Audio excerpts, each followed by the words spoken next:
What's going on, everybody? Welcome back to another mailbag. Now, I'm sorry if I'm stumbling over my words in this one. I'm not going to edit it that much, so it may be a little bit more scuffed than usual, but just want to get this video out real quick. Sorry for the lack of content the past week or so. I've been very busy. Eric was very busy, so we kind of missed our uploads last week, but we got this mailbag, and we got at least one Trade Talk Tuesday video coming tomorrow.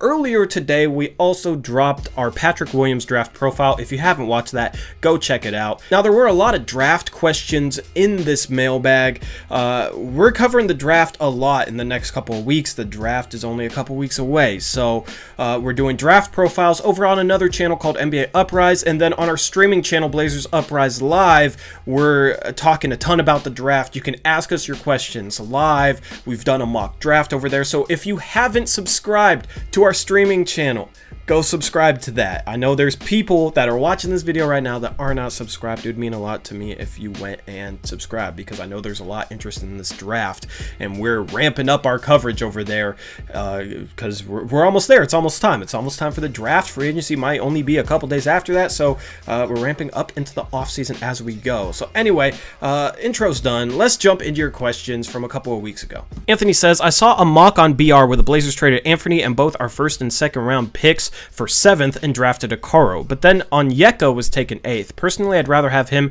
and think he's the better prospect, but do you guys think Okoro would be a better fit? I saw your draft video for, I don't know what that says, so you probably agree with me, but just wanted to check since you haven't done a draft video on Okoro yet. I'm not high on Okoro. I would not trade up for him. If he's there at 16th, I'd look at it. I'd consider, depending on who's on the board, but I'm not high on his game. I think he's overrated going into this draft.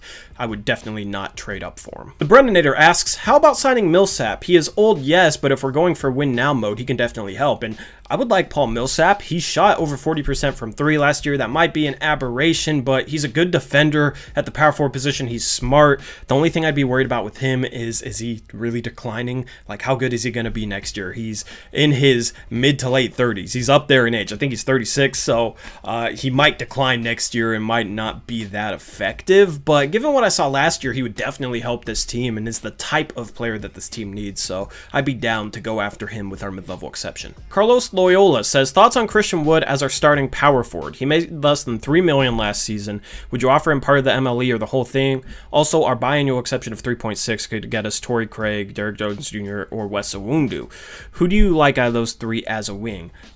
Christian Wood is probably going to make more than the MLE. I know he didn't make much last season, and he didn't really do much until around the All-Star break, but he broke out once they traded Drummond, and he's a guy that people see being like a 20-point per game scorer. He's going to get like a $15 million offer. That might be a surprise to you, but he'll get an offer that we can't really compete with. Detroit will probably try and keep him long-term on like a $15 million a year deal. Now, I like your thinking, because if we could get him for the mid-level exception, I'd love to get Christian Wood. I just don't think that's possible.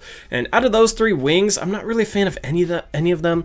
Torrey Craig can defend, and he has my name, so that would be pretty cool. But other than that, he's not really a guy that I'd play over Trent, Ariza, or Hood, so he probably wouldn't even get any playing time. Derek Jones Jr. can't shoot and isn't a good defender, so I'm not really a fan of him. And Wes Iwundu, I haven't really watched his game, but he hasn't really done much in the NBA. So, I mean, it'd be nice to add, like, a Wes Iwundu type of wing, maybe, as like an insurance policy in case Hood isn't ready when the season starts, or in case like Trent, Hood, or Ariza goes down mid-season. But in that case, I'd probably just want to play Nas at the 3. So I'm not really focused on those types of wings, but we should definitely be considering a few options there as potentially an insurance policy, because right now that insurance policy behind like Nas might be Mario Hezonja. Please don't play Mario next year, Portland. I cannot stand more Mario Hezonja. So I'd love to get a guy like a Wes Iwundu to play over Mario, because from what I've seen of him, he's just not as infuriating as Mario is.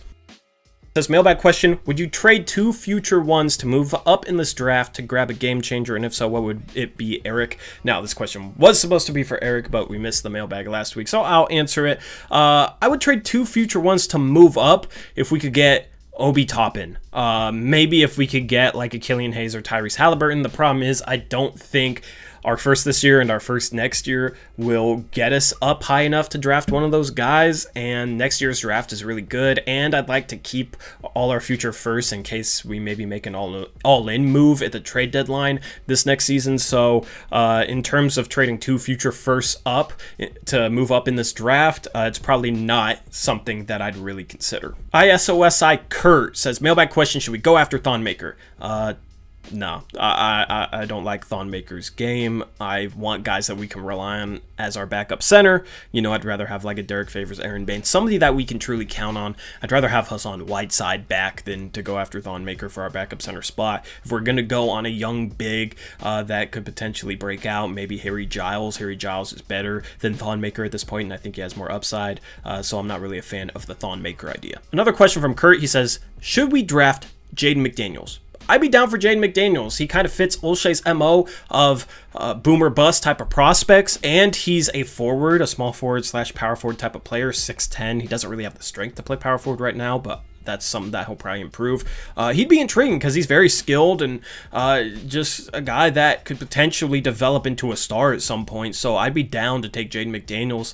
I think there might be a chance that he goes higher than anybody expects and isn't even available at our pick, though. I see some mocks having him in the early second. I would be satisfied if we took Jaden McDaniels 16. I'd be happy with that pick. If he falls, like that would be a shock to me, but it could definitely happen. And if he falls, if we use our 16th pick on like a Sadiq Bey or Patrick Williams or somebody, and Jaden McDaniels falls to late first round, I would want to try and use our second round pick and maybe like future seconds cash. I don't know. I would just want to trade up and get Jaden McDaniels as well, because he's a guy that has a very high ceiling in my opinion. So I definitely want to take a good look at him. Gianna Reeves says, what do you think about Nurk? I think next year, if he taken and making them threes, then he might just be a top 5 or even 3 center in the league. And I'm not really going to compare Nurkic to other centers at this point in the middle of the offseason. I just kind of focus on, okay, what do we need to do to get Nurkic playing at the next level? I think Portland needs to utilize his passing more next year. He should be getting 5 assists a game next season. He is too good of a passer for us to not utilize that, to diversify our offense, to use Dame off the ball more, and just be harder to guard, especially when the playoffs roll around. And then if he's making threes, you know, maybe he could be like an 18, 11, and 5 guy. That's a tremendous stat line, and then you could potentially talk about him being a top 5 center at that point. Speaking Facts says, question 1, do you feel with how Gary Trent Jr. performed in the bubble, he can become the starting shooting guard over CJ and use him like a Rip Hamilton coming off of screens and playing D and making CJ the 6th man? Because I feel we have to make something out of nothing with us being a small market team, and I say this because Gary Trent Jr. is a better defender than CJ and can be pretty efficient from the 3, and we usually need scoring off the bench in the playoffs, and this isn't a good idea. Okay, CJ would not embrace coming off the bench. CJ's too good to come off the bench. CJ needs to be playing over 30 minutes a game. It makes no sense to start Gary Trent Jr. because he's not better than CJ and doesn't make our starting lineup better. You know, it's like a little bit more cohesive, but talent level wise, it's not better. And the problem is, if we start Gary Trent Jr., teams are going to trap Dame more, and nobody outside of Dame will be able to catch the ball on the perimeter and consistently create their own shot, right? Like, that's something that people underrate in terms of the fit between Dame and CJ, is that when Dame gets a lot of attention, he can give it up to CJ, and CJ can make stuff happen for himself and others. I know he isn't that great of a passer, but he averaged over 4 assists per game last year. You know, he had some moments where he made plays for others. He's just a guy that can attack off the dribble, so if Dame gets covered too hard, he can give it up to CJ. CJ can make stuff happen offensively. If Dame's given up to Gary Trent Jr. or Trevor Ariza or Zach Collins or even Yusuf Nurkic at the three-point line, that offense is going to bog down, get stagnant, nothing's going to happen. Dame's going to have to come back and get the ball and deal with the double team or whatever he's dealing with in terms of a ton of attention on him, and he's going to have a lot more pressure on him to make things happen offensively. Our defense would be a little bit better, but it's just it doesn't make sense for everything that we'd lose in terms of CJ not being happy, CJ potentially struggling with that new role, and then offensively it would definitely hurt Dame. So I want to start CJ with Dame, take CJ out early, then sub him back in with the bench. You know what I mean? And in that scenario, you sub CJ out early for Gary Trent Jr. Gary Trent Jr. and Dame can play together some, and then CJ runs the bench unit with CJ, Gary Trent Jr., Rodney Hood, and then whoever our backup power forward and center are. I think that's the only possible move going forward that makes any sense. Mailbag question: would you want us to use our mid-level exception on Danilo Gallinari, because I've been seeing Nurkic recruiting him on social media? Yeah, I'd be down for that. I don't think the mid-level exception will land Gallinari. I think he'll get paid more than that, so I'm not really looking at him as the target. He's also not a good defender, but he's one of those guys that is so good offensively that it could potentially justify the poor defense, you know? The problem is we'd have to start him in order to get him on the mid-level exception, so I have some serious question marks about what that defense would look like, but offensively, it should be a great fit because he's a lights-out three-point shooter and can do a little bit off the dribble. But I don't think he's really possible. I think we need to be looking at guys like maybe a Mo Harkless or you know, maybe trading for like a Nemanja Bjelica, who I think is just as good of an offensive fit as a Gallinari, but we wouldn't have to start him. Because if we're going to land Gallinari, it's going to come down to, okay, you're worth a little bit more than the mid-level exception, but we want you here. We're a playoff team, and we'll guarantee you a starting spot. I don't think he signs here for just the mid-level exception unless we guarantee him the starting spot. So I'd love for him to be like our sixth man off the bench. That would be a perfect role, and you start Collins at the 4 to help our defense with the starting lineup, but it just doesn't. I don't think we can get Gallinari without promising a starting job, and I have some serious questions about him starting. Question number 2, if we draft either Bay or Nesmith, should we still go after a 3-and-D wing in free agency? I don't think we should really even go after a 3-and-D wing in free agency in general. We should go after a 3-and-D forward, but not a 3-and-D wing, because we have our perimeter lineup set, right? You got Dame and CJ at the guard spots, Trevor Ariza starting 3, and then off the bench you got Gary Trent Jr. and Rodney Hood at the backup 2 and 3. You stagger CJ in as the backup point guard to create some more minutes at the 2 for Gary Trent Jr., and then Rodney Hood is your backup 3 behind Ariza. We don't really need a player to slot into the rotation at the 1, 2, or 3. You know, if we want a backup point guard, I think it would make sense to continue to roll with Anthony and see if he takes a step up and is productive next season, since it's not going to be that many minutes available at the backup point guard spot anyway. It's only like 12 minutes a game. So we should go after 3-and-D forwards, though, that can play the 4. So like a Maurice Harkless, because he would basically be our starting or backup 4. A Jay Crowder, who can play the 4. That's the type of 3-and-D players we need to go after. My guy, Russell first round exit Westbrook, says, who's your top 3 imposters in the Uprise community?